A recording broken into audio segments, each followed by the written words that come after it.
The diversity essay, or the world you come from essay. It comes in lots of forms. Brown, tell us about a place or community you call home. How has it shaped your perspective? In thinking about how to attack it, let's start with Harvard's Dean of Admissions and his advice that he gives under oath at the Harvard admissions trial. Here's Dean Fitzsimmons.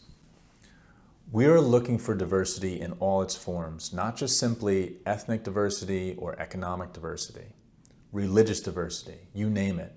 The more diverse the students are, the richer the education. We're also looking to some extent for geographic diversity, but it's much more than that. It's diversity of thinking. It's diversity of academic interests.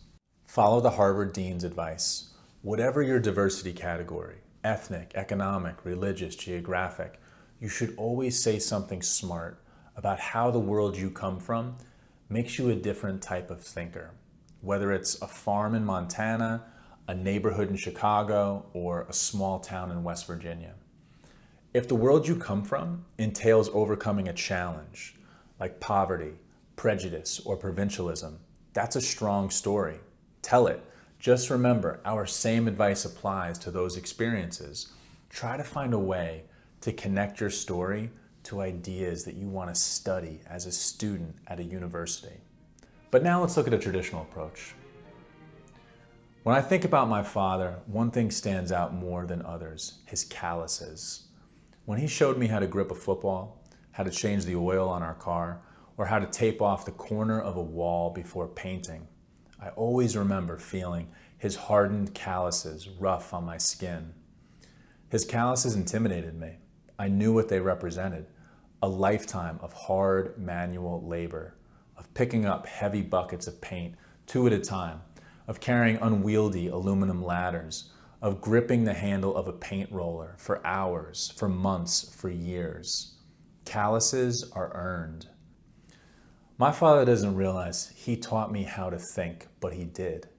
Because the habits he practiced, that he modeled for me, that gave him his calluses, those are ways of thinking, of being, of living. How you approach painting a wall tells you a lot about how you approach anything. Reading a book, writing an essay, or attending class.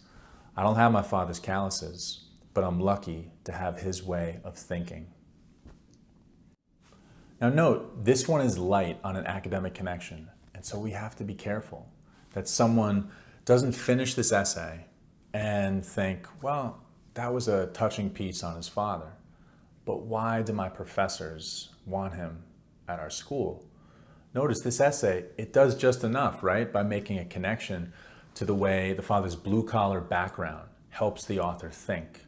A professor definitely wants a kid who comes to class every morning on time, reads every assignment with care, and takes pride in everything they write. And also notice, we didn't have to say anything about the prompt's language, right? There's no need to say, and I come from a world of calluses, or something like that. The essay doesn't leave any doubt that you're talking about where you come from and how it shaped the way you think and see the world.